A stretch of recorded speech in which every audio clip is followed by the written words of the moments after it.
odkot pričakujete največ glasov, z katerega področja, z katere regije in morda kakšen rezultat pričakujete letos na volitvah? O rezultatu ne bi govoril, upam, da bo dober, da bo čim boljši.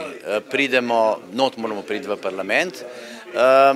Regija je pa, ne vem, morda Štajerska, mislim, tle sem jaz doma, tle se tudi jaz najbolj fajn počutim, ne.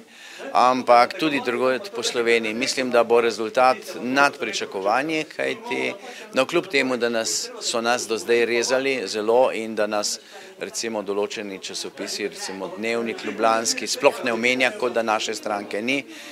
Delo nas v glavnem omeni takrat, kadar se kaj zmotijo, pa narobe napišejo, ne. Ampak to pač tako je. Jaz mislim pa, da bo več ali manj nekak enakomeren raztros teh rezultatov.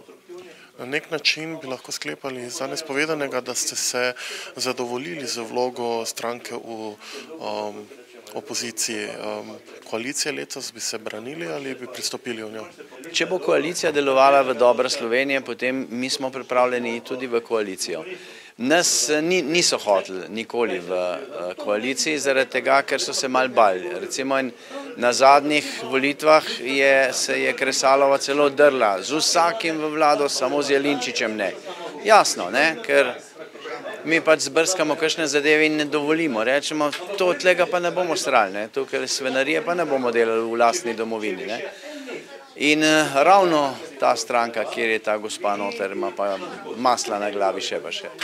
Vedoč včerajšnje soočenje televizijsko ste imeli s Katarino Kresal par besednih dvobojev in glede na podobnost programov vsi pazijo, da se ne bi zamerili ljudem, saj bo v veliki meri odločala morda naklonjenost, priljubljenost kandidatov.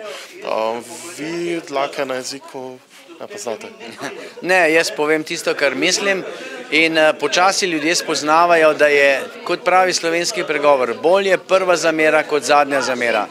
Kajti ob prvi zameri se potem popravijo napake.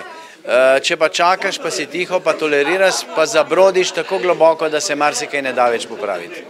Načrti za Štajersko? V prvi vrsti je najslabše to, da so v bistvu večina teh politikov, ki je prišla iz Štajerske, ko so prišli v Ljubljano, so pozabili, odkud prihajajo in so se poljubljanili.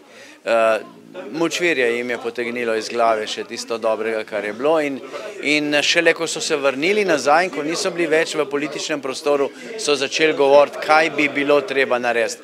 Ko so imeli priliko, pa niso nič naredili. Mi bomo naredili marsikaj.